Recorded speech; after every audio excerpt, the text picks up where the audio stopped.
2011 में आई सुनामी के बाद जापान के फुकुशिमा दाइची न्यूक्लियर प्लांट पर हुए भयंकर हादसे के 13 साल बाद अब एक अहम कामयाबी हासिल हुई है। पहली बार रिमोट से नियंत्रित एक रोबोट की मदद से प्लांट के अंदर से रेडियो एक्टिव मलबे का छोटा सा टुकड़ा बाहर लाया गया है। ये जटिल सफाई परियोजना का बड़ा कदम है, जिससे आगे के रिसर्च की राह आसान हो सकती है। Tokyo electric power company TEPCO Fukushima plant की सफाई की जिम्मेदारी संभाल रही है। कंपनी ने बताया है कि एक खास तरह के फिशिंग रॉड जैसे रोबोट से यह काम कराया गया। इस रोबोट की मदद से मलबे का छोटा टुकड़ा निकाला गया, जो लगभग 5 मिलीमीटर का है। यह टुकड़ा न्यूक्लियर रिएक्टर नंबर 2 के मलबे के ढेर में से लिया गया है, जो अभी तक रिएक्टर के अंदर पड़ा था। 2011 में भूकंप और सुनामी की वजह से फुकुशिमा के 3 रिएक्टरों में रेडिएशन फैल गया था। तब से ही टेपको और जापानी सरकार ने यहां सफाई और डीकमीशनिंग के लिए कई रोबोटिक मशीनों का इस्तेमाल किया है।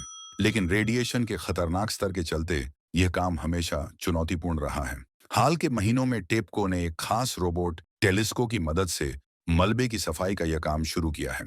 अगस्त में शुरू हुआ यह मिशन 2 हफ्तों में पूरा होना था, लेकिन तकनीकी समस्याओं के चलते इसे कई बार रोका गया। खास तौर पर रोबोट के कैमरे में आई खराबी की वजह से मिशन में देरी हुई।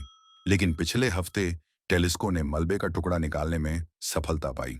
निकाले गए नमूने का वजन 3 ग्राम से भी कम है, लेकिन इससे रेडिएशन का स्तर और रिएक्टर के अंदर की स्थिति के बारे में अहम जानकारी मिल सकती है। प्लांट के प्रमुख अकीरा ओनो का कहना है कि यह छोटा सा टुकड़ा ही सफाई की योजना को समझने और आगे के लिए तकनीकी तैयारियां करने में मदद करेगा।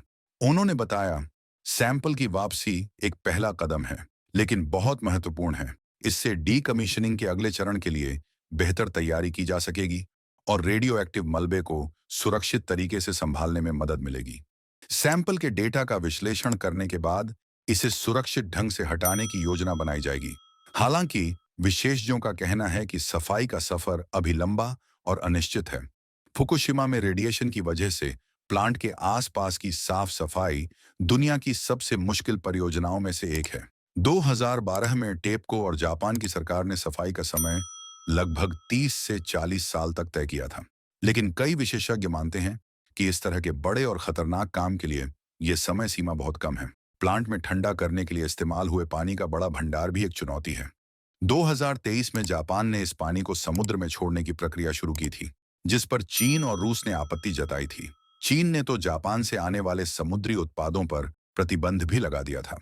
हाल ही में चीन ने कुछ हद तक जापानी समुद्री उत्पादों पर लगे प्रतिबंध को हटाने का संकेत दिया है।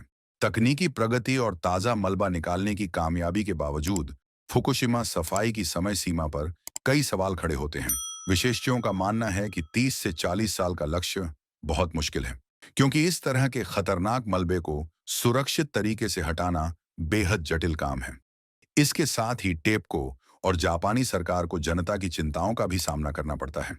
खास तौर पर फुकुशिमा के पास के इलाकों में रहने वाले लोग इस परियोजना को लेकर बहुत चिंतित हैं। लंबे सफाई प्रोजेक्ट के चलते इस प्रोजेक्ट पर जनता की नजर बनी हुई है और सरकार को पारदर्शिता बनाए रखने के लिए दबाव का सामना करना पड़ रहा है। आपको ये जानकारी कैसी लगी हमें कमेंट करके बताइएगा जरूर। और हाँ, चैनल को सब्सक्राइब करना बिल्कुल ना भूलें। धन्यवाद।